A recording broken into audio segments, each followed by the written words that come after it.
Dá licença, Miriam Leitão. Podemos escutar o hino nacional? É sabido que comunistas não gostam do hino nacional nem de religião. Antes de falar a respeito de Miriam Leitão, boa noite, meu amigo, minha amiga do Facebook e YouTube. Nesse último, nossos agradecimentos aos inscritos e visitantes do canal Velho Pardal.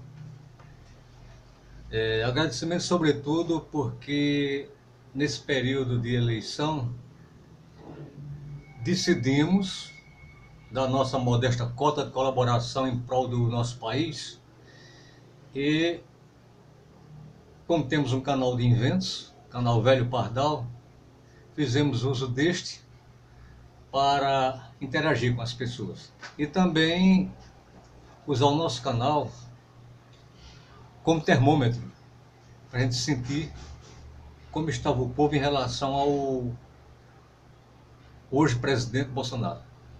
Felizmente acertamos, ou seja, houve uma receptividade muito grande no referente àquilo que a gente pensa acerca da nossa política, nosso momento.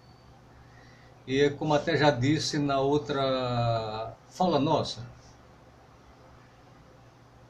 devido a uma série de fatores que dificultava a evolução política desse candidato, ou seja, a chegada à vitória, tais como falta de verba, falta de dinheiro público. Então, sabe-se que as redes sociais foram fundamentais para que ele chegasse à repetida vitória. E o índice de rejeição daquilo que nós propusemos fazer, que foi da nossa, repito, modesta cota de colaboração ao pleito Bolsonaro, tivemos 4 ou 5 pessoas que nos combateu com veemência. Mas, afinal de contas, as pessoas têm a liberdade de expressão, assim como eu tive a minha de usar o repetido canal, o já citado canal, para tentar ajudar o candidato de uma forma ou de outra. Afinal de contas, temos pouco mais de 6 mil inscritos e acredito que alguns deles, não sei quantos, ouviu o nosso apelo e ajudou o Brasil a eleger Bolsonaro. Com relação a Miriam Leitão, a jornalista, quem conhece a história sabe que ela, não sei como anda hoje a cabecinha dela, mas pela forma, pelo comportamento dela, tudo nos faz crer que ela continua sendo esquerdista. Então ela, na época que o governo militar esteve à frente dos destinos da nação, ela se sentiu perseguida, mas era preciso, né? Afinal de contas, não fosse a pronta intervenção das Forças Armadas, nosso país hoje seria um país socialista comunista, o que não é bom para ninguém. Pois bem, então sabe-se também que agora, quando o Bolsonaro foi consagrado presidente do Brasil, ele com outras pessoas que estavam à sua volta, com seus apoiadores mais próximos, agradeceram em forma de oração por sua vitória, por nossa vitória, pela vitória do povo brasileiro consciente. E vimos em algumas reportagens, sobretudo no Jornal Independente do YouTube, que a citada jornalista teceu comentários depreciativos, não concordou. Então é preciso lembrar a Miriam Leitão e outros que pensam igual a ela, que ela tem a liberdade de escolher em quem acreditar, mas também tem a obrigação de respeitar aqueles que acreditam num ser supremo chamado Deus. E, como sabemos, não existe paz mundial, não existe solidariedade sem uma crença religiosa, seja qual for.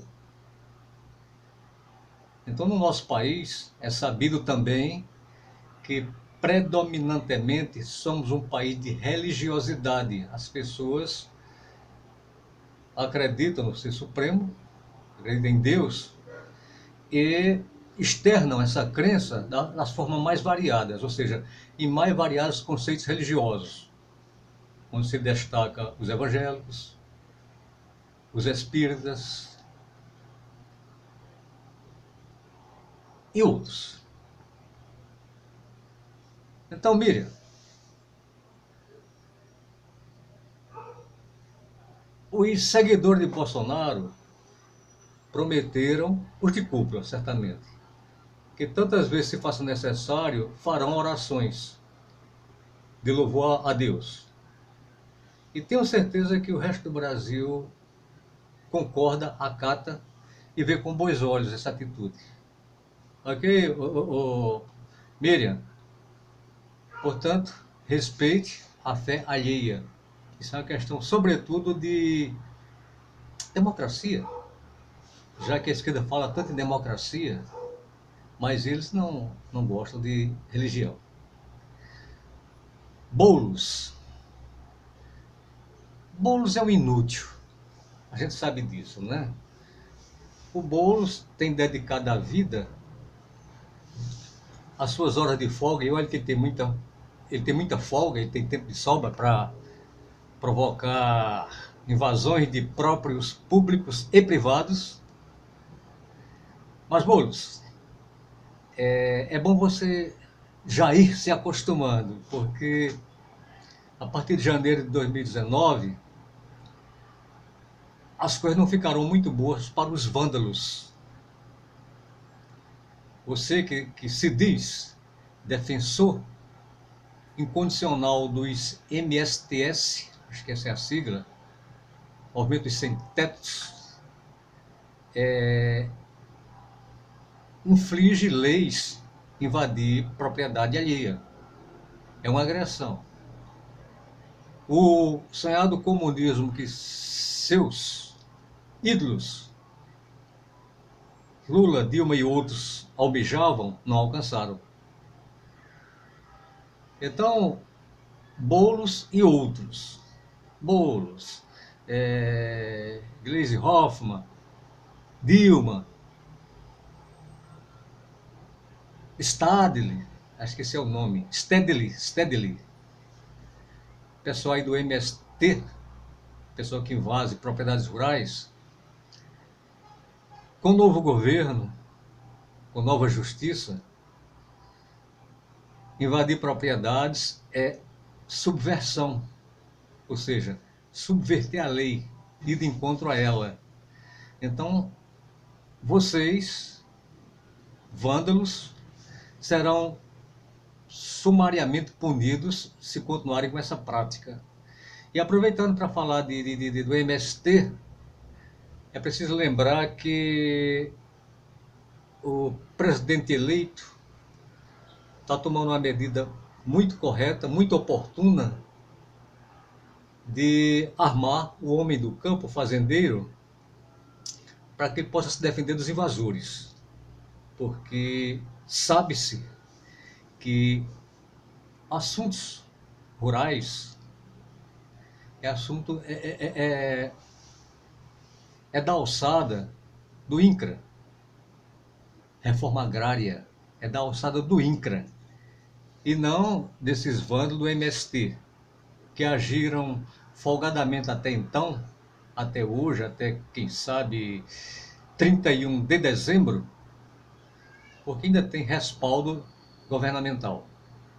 Mas coloque suas barbas de molho, porque a coisa vai pegar se vocês continuarem bagunçando. Joaquim Barbosa. Quem não conhece o ministro Joaquim Barbosa? aquele cidadão que esteve à frente do STF, inclusive ele estava na cadeira máxima, né? Era o mandatário do STF. E não sabemos exatamente por que, ou até sabemos, acho que alguma prensa dos outros ministros, ele abandonou o barco.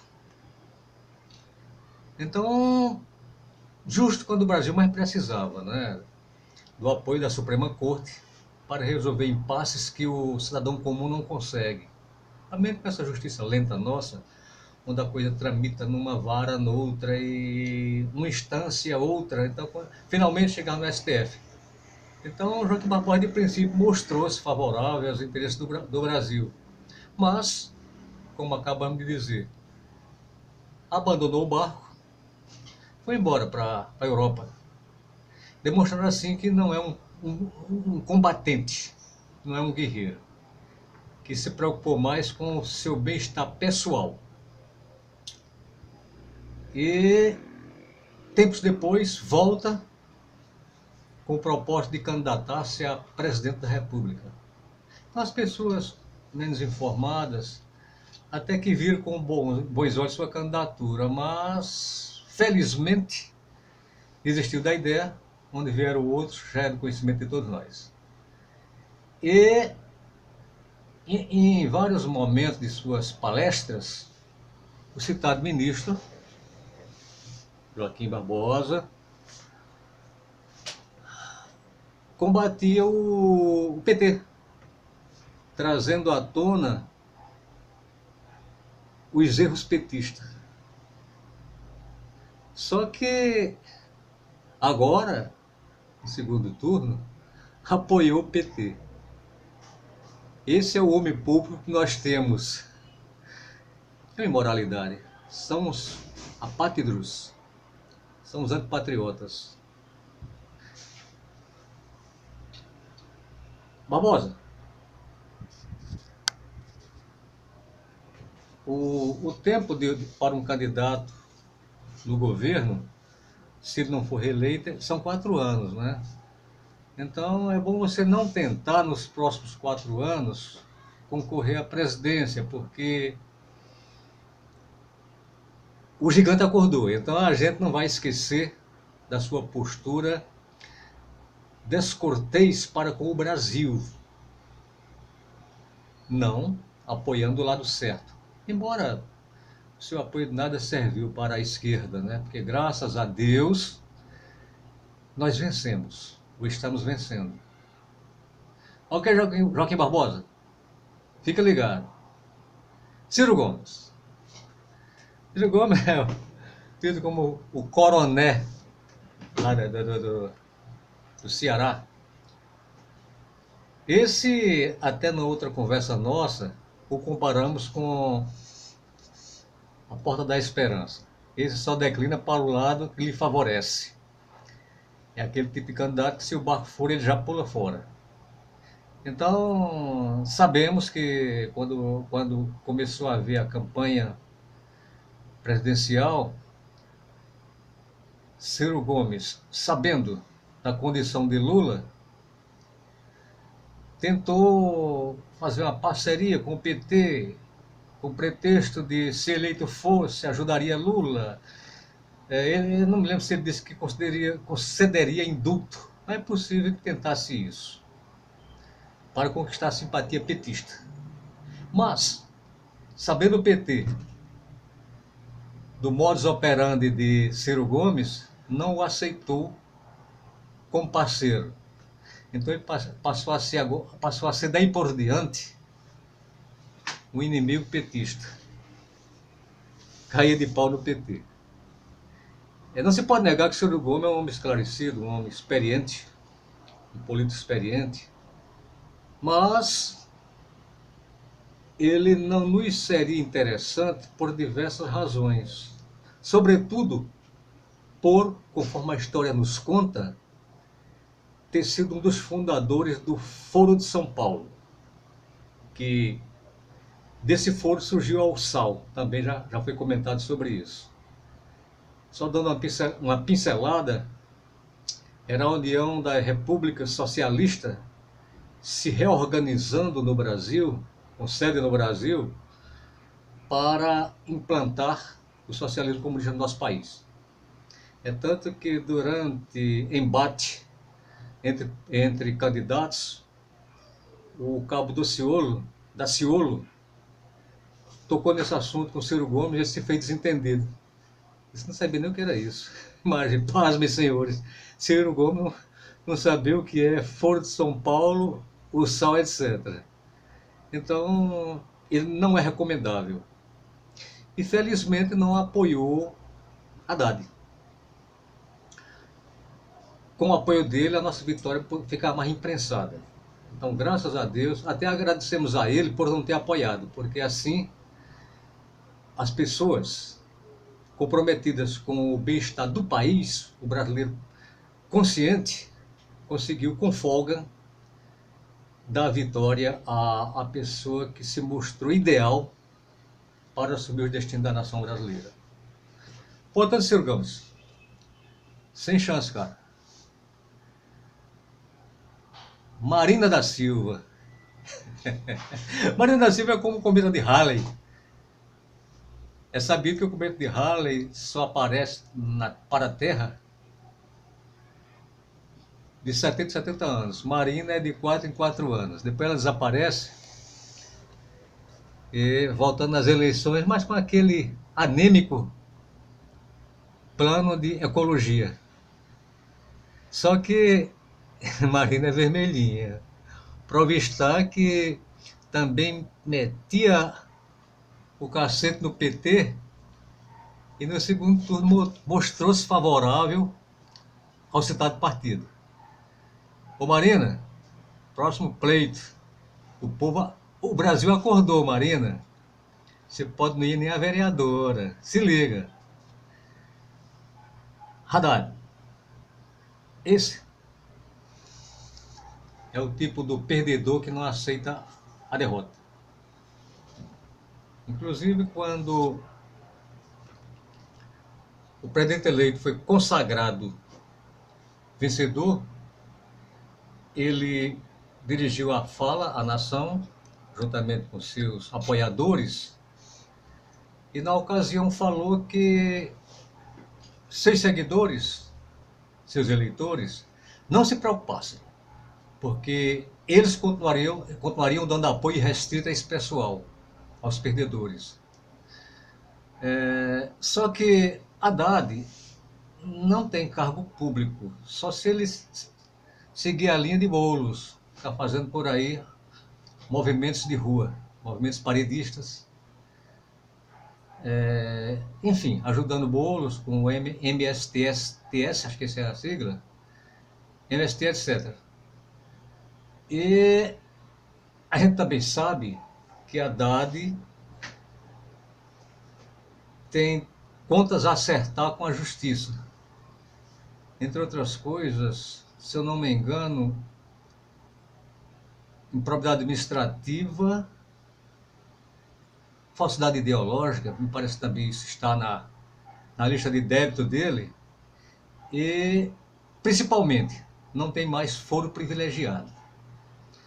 Então, agora com um novo ministro da Justiça que não gosta de corrupto, é melhor já ir se acostumando com Sérgio Moro. Haddad, você cometeu uma coisa muito grave, Haddad. Muito grave.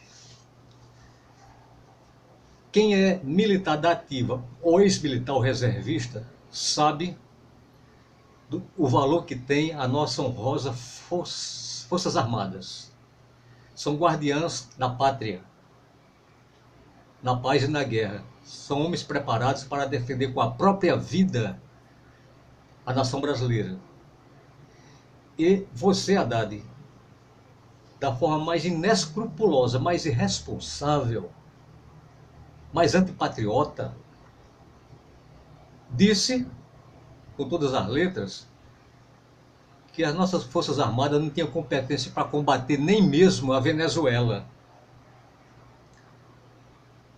Você cometeu a tremenda estupidez, Haddad, de respeitar os nossos militares.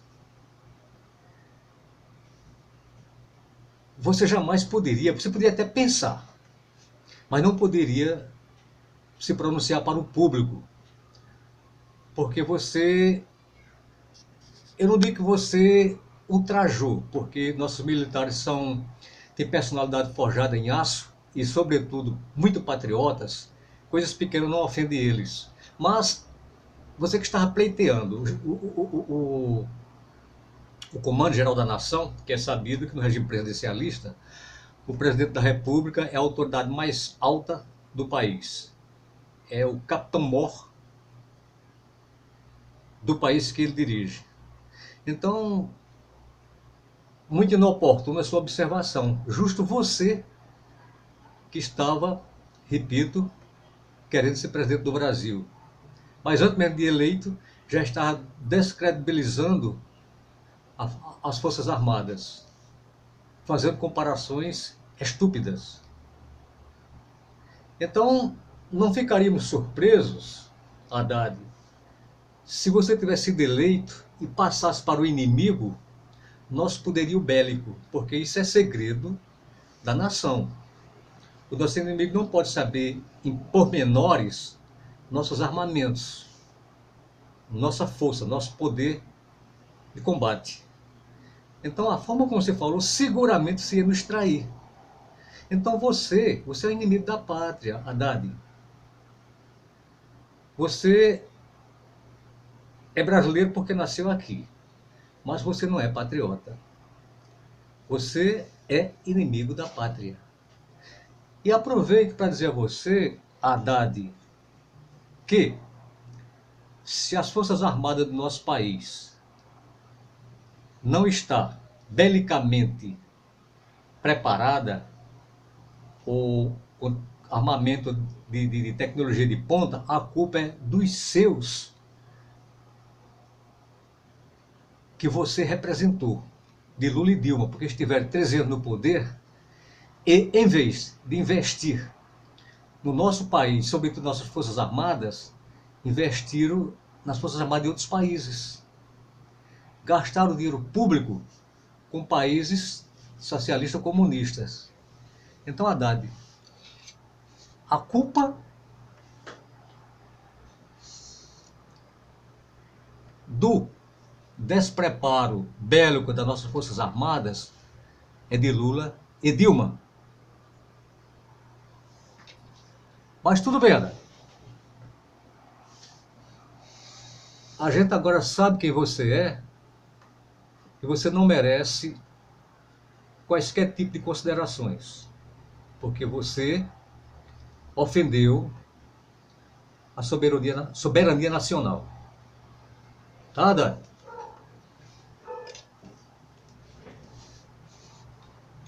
Juiz Sérgio Moro.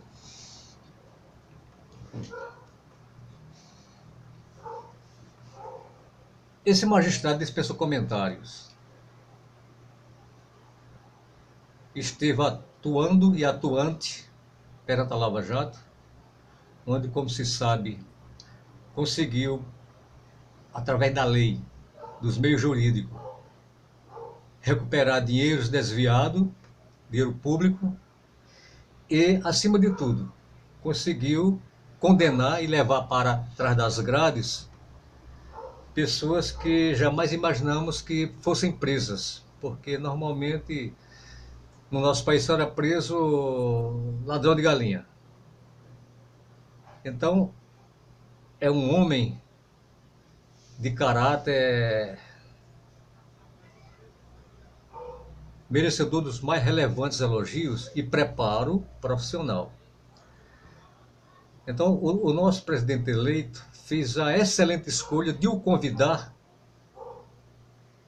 para a justiça, inclusive acumulando outros cargos nessa mesma pasta. Então, com a dupla Bolsonaro e Sérgio Moro, além dos outros ministros que estão sendo escolhidos, nosso país tende a recuperar a sua dignidade, seu crescimento moral e estrutural. Algumas pessoas não gostaram da escolha do juiz Moro para presidente, para a pasta que já foi citada. Mas, seguramente, quem não gostou é porque está preocupado com a atuação dele, porque quando o assunto é justiça, ele tem sede desta. Ele é um grande patriota que até sacrificou a sua carreira de magistrado para trabalhar pelo Brasil.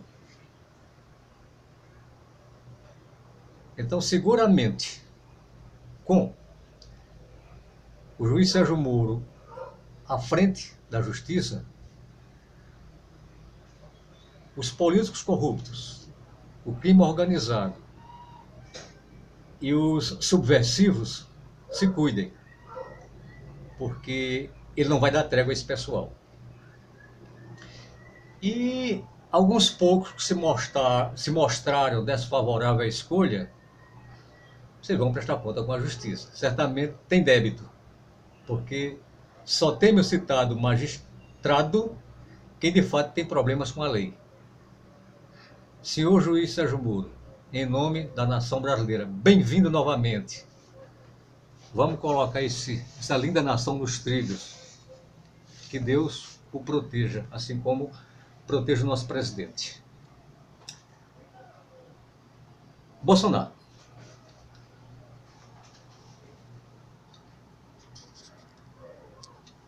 O candidato eleito, Bolsonaro, assim como o senhor juiz Sérgio Moro, tem uma necessidade muito grande de recolocar o Brasil nos trilhos. A sua história de chegada ao poder foi muito difícil, sobretudo pelas razões que já sabemos, que já foi comentadas. Partido pequeno, sem dinheiro, sem fundo do governo, fundo financeiro, fundo partidário, mas graças ao bom senso da nação, do povo consciente, conseguimos elegê-lo e temos certeza plena que ele vai, de fato, resolver os problemas que até então não foram resolvidos. Coitado do Brasil, se ele não tivesse sido eleito, se o Brasil caísse nas mãos dessa esquerda miserável, que tem por meta destruir qualquer nação que eles tomam conta. A formação do ministério de Bolsonaro, ela faz a diferença principalmente por colocar técnicos nas áreas, não políticos, não indicação política, porque de muito tempo até a presente data tem sido assim, os ministérios têm sido usados como moeda de troca. Então, quando o candidato B ajudar o candidato C, já dizia, olha, eu te ajudo se você me der tal ministério. Então, para quê? Porque eles queriam o ministério? Para fazer cabide de emprego para os seus apadrinhados. Então, os tempos vão mudar. Então, a partir de 1 de janeiro de 2019, cada ministério será gerenciado por homens competentes, por homens escolhidos a dedo, para que de fato haja prosperidade desse ministério, para que de fato sejam devidamente gerenciados.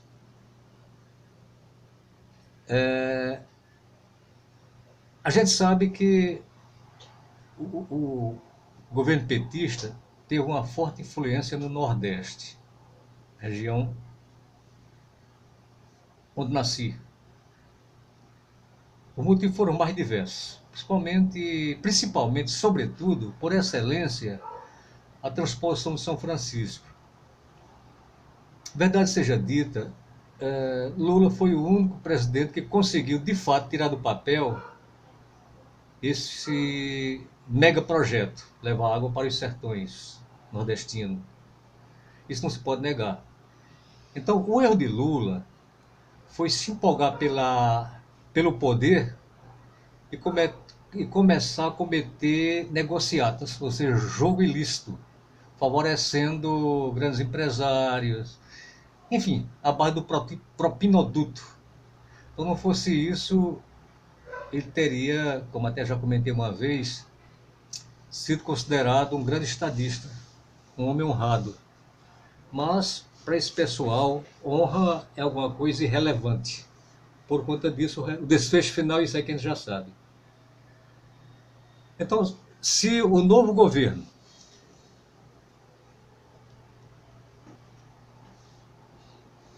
resolver os problemas do homem nordestino, não sei se resolver de todo, porque o grande problema do Nordeste é a questão de longas estiagens. Mas se o governo quer, ele pode. Então, ajudar esse pessoal. Então, num espaço de tempo muito curto, o povo dessa região vai perceber que tinha também outros competentes para ajudar o Nordeste, não era só Lula. E com certeza Bolsonaro vai ajudar sim. Inclusive eu estava ouvindo na CBN alguns jornalistas comentando, onde alguém até deixou escapar algo que não tem a ver com a realidade. Esse jornalista, ou jornalista sim, que é radialista e jornalista ao mesmo tempo, falou que já que Bolsonaro não teve votação maciça no Nordeste, possivelmente iria cometer retaliação. Não, não, de maneira nenhuma. De maneira nenhuma.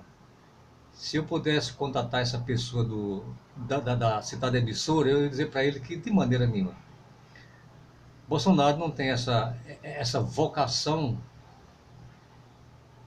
da esquerda de não honrar a palavra.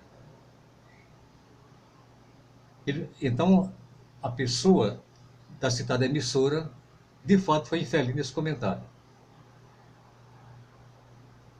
A intenção de Bolsonaro, a gente já tem escutado fartamente, é manter relações comerciais com o mundo. Nesse intercâmbio comercial, haverá compras e venda de produtos de fora. Ou seja, venderemos para ele e eles para a gente. Mas, como ele bem disse durante a campanha, vendeu nossos produtos e não vendeu o Brasil, coisa que a esquerda pretendia fazer. Então, a gente sabe que nosso país é muito rico em tudo, em sua dimensão territorial, nas suas riquezas minerais. Então, se tivermos um governo de fato comprometido com a moral, com a seriedade, com o país, nós poderemos mais tarde ser uma grande nação, uma nação rica. Nós temos o minério, o nióbio, se não me engano, tem um valor de mercado altíssimo. E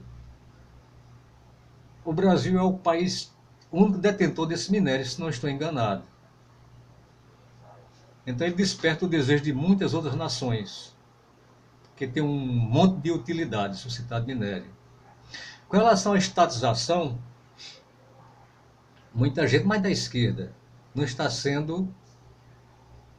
concordando com a ideia de estatizar. Mas, gente, a estatização serve para enxugar a máquina pública, para reduzir gastos. Sobretudo, empresas que não produzem, porque a maior parte delas não se autossustentam, ou seja, não são autárquicas. O governo tem que botar dinheiro. E lembrando também que as estatais servem de cabide de emprego para os políticos. Então é preciso, de fato, é muito interessante que haja estatização na maior parte das empresas para que esse peso saia dos ombros do governo ou do nosso dinheiro. De forma que a estatização é bem-vinda, sim. O PT, por exemplo, criou em torno de 40 estatais. Nenhuma dá lucro. Porque, na verdade, o que o PT fazia era usar como pretexto para desvio de dinheiro público, essas tais estatais. Então isso vai ser eliminada, né? E finalmente não haverá gasto com esses elefantes brancos, coisas da esquerda. Aproveito para fazer um comentário também sobre o recém-eleito governo do Rio de Janeiro. Ele está com uma ideia brilhante, muita gente está condenando, é a ideia de eliminar traficantes. Traficantes são marginais, são fora da lei. Então, gente, não é concebível que haja um Estado dentro de outro Estado. Não é admissível que, numa cidade bonita como é o Rio de Janeiro, um estado grande, que a sua economia foi devastada pelo Sérgio Cabral, possa continuar nas mãos de pessoas incompetentes. Então, hoje quem tira o sono do carioca e turistas, até da economia, é exatamente o crime organizado. Então, a ideia do governador eleito é excelente. Usar atirador de elite para eliminar esses elementos. Como pode uma cidade grande do porte do, repito, Rio de Janeiro, serviços essenciais como entrega de gás, correios, água mineral, só poder entrar nas comunidades com autorização dos traficantes? Isso não pode acontecer. A cidade é do povo, não é de 2 dúzias de traficantes. Então, se a coisa não foi resolvida até então, faltou alguém com mais cabeça para tomar essa decisão. E sabe-se também que no governo Cabral, Sérgio Cabral, havia um envolvimento muito grande de policiais dando cobertura aos traficantes. Muitas vezes vimos nos veículos de comunicação alguns chefes de tráfico sendo presos e com eles listas do pessoal que era beneficiado pelo crime organizado, e nessas listas estavam militares de patente da PM do Rio. Então, seguramente com o novo governo vai haver uma rígida fiscalização e acompanhamento para que isso não aconteça mais. Então, aqueles elementos que desfilam à vontade pelas ruas das comunidades com armas de guerra, tais como fuzis 762, AK-47, que é uma arma de alto poder letal, uma arma russa, pistola 9mm, bom, só arma de alto poder de fogo. Então, se esse pessoal está desfilando com esse armamento, esse pessoal está pronto para a guerra. E, por lei, se o indivíduo está com arma de guerra em punho, é porque ele é um combatente. Se é inimigo da lei, precisa ser caçado, precisa ser executado. O que não é admissível é que ele elimine policiais honestos. Então, entre o policial e o traficante, que morra o traficante. Então, temos certeza que a maioria absoluta do povo brasileiro e, sobretudo, do carioca, estão de pleno acordo com o novo governo. Com relação ao porte de armas, voltando a Bolsonaro, as pessoas, até com a forma proposital de distorcer a realidade, diz: Bolsonaro vai armar o povo e agora vai haver muita morte. Não é bem assim. Ele vai permitir a posse de arma mediante votação do Congresso, para que o cidadão tenha a sua arma em casa, não é na rua. Se qualquer pessoa for flagrada com arma na rua, ele poderá se responder criminalmente por porte ilegal de arma, porque, repito, ele vai conceder posse, não porte. Porte é de portar, de levar, de conduzir para onde ele quiser. Salvo casos especiais, né? Porque tem pessoa que a lei, a lei vigente permite que possa, que conduza sua arma. Mas é caso raro. Então, regra geral, o cidadão terá sua arma em casa após algumas exigências, tais como curso de tiro, antecedentes criminais, passar por um psicólogo para ver se essa pessoa tem equilíbrio, não vai fazer mau uso da sua arma. Enfim, então o cidadão precisa ter sua arma sim para defender sua família da invasão do marginal. E por falar em arma, a ideia de desarmar o povo foi ideia da esquerda, dos comunistas, dos socialistas comunistas, porque eles não tinham interesse em povo armado. Para num conflito, a população estar desarmada e ser um alvo fácil para o governo ditador. Então, gente, o desarmamento não foi com o propósito de diminuir a violência, não foi nada.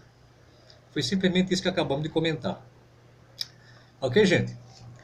E para encerrar, vamos dar uma pincelada aqui no Zé Disseu. O conhecido e condenado José Disseu está se sentindo tão à vontade com a candidatura de Haddad, que já andava pregando, ventilando aí pelos órgãos de comunicação que no futuro muito breve vamos fazer a tomada do poder, não ganhar o poder. Ele fez questão de frisar bem essa oração. Vamos tomar o poder. Felizmente, algo aconteceu que o calou. Possivelmente o próprio PT pediu a ele para calar por enquanto, né? Porque comunista uma vez, comunista sempre. Então a intenção deles era vir com carga total e destruir a nossa linda e amada nação brasileira. Pois bem, então, Zé Disseu, você precisa, agora, 2019, o resto dos seus crimes serem revistos, ou seja, sua pena ser aumentada, assim como o Luladrão, que também possivelmente vai ter a pena aumentada. Afinal, lugar de terrorista, subversivo e inimigo da pátria, além de ladrões do dinheiro público, é na cadeia. E isso vai acontecer com a atuação do nosso ministro da Justiça, com respaldo do governo federal. A todos, nosso agradecimento pela atenção. Como eu disse outra vez, não sou orador, mas a vontade de ajudar o país fez-me orador. Que Deus esteja com todos nós. Amém.